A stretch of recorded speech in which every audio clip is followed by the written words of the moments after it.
Le fondement de SBA, Sustainable Building Alliance, c'est d'être un lieu qui rassemble les professionnels de l'immobilier et les acteurs scientifiques et techniques du bâtiment. On a vraiment besoin de ce lieu pour travailler ensemble, pour faire changer les choses et faire en sorte que le bâtiment ait un meilleur impact environnemental. Pour que les acteurs de l'immobilier puissent baser leur dynamique de marché dans le bon sens, il faut qu'ils puissent s'appuyer sur des acteurs scientifiques et techniques, et donc il faut vraiment que ces acteurs scientifiques et techniques se mettent au service de ces dynamiques de marché. C'est le sens de SBA. Il faut qu'on puisse construire en tant qu'acteurs scientifiques et techniques un consensus fort, un consensus fiable sur ce que sont les indicateurs pertinents en matière de performance environnementale. Ce qui va se passer après Copenhague, c'est pas facile de le dire. Pour certains, Copenhague est un échec parce qu'on n'a pas eu un consensus fort sur des engagements chiffrés de la part de l'ensemble des pays du monde.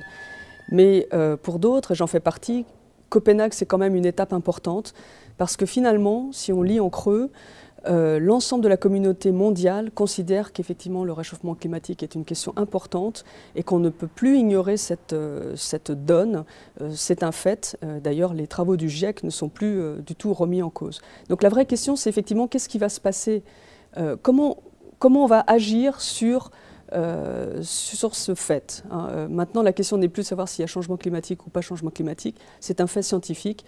Et maintenant, la question, c'est comment les acteurs économiques, comment les acteurs politiques se positionnent par rapport à cette situation. Et c'est là où tout le travail que fait SBA, à nouveau, est important, puisqu'on est dans l'action, on est sur le fait de pouvoir aider les acteurs économiques à baser leurs décisions sur des faits scientifiques. Et c'est pour ça que SBA travaille à des indicateurs, encore une fois, scientifiquement fiables, pertinents, consensuels au niveau international. On a présenté à Copenhague, lors d'un side event, un indicateur pour la mesure du carbone, le Carbon Metric. C'est un premier pas, c'est un pas important qui va permettre aux acteurs économiques, s'ils le souhaitent, de pouvoir s'appuyer là-dessus pour avancer. Il faut qu'on continue. Après Copenhague, on va continuer à travailler sur des indicateurs partagés, par exemple sur l'eau, peut-être ensuite sur la qualité de l'air intérieur, et ensuite, je l'espère, dès qu'on pourra, sur la biodiversité. Aujourd'hui, ce qu'avaient montré les travaux du GIEC, c'est que parmi les facteurs du changement anthropique du climat, les bâtiments jouent un rôle important. C'est la façon dont on se comporte dans nos bâtiments, le fait qu'on utilise du chauffage, ça participe au réchauffement climatique.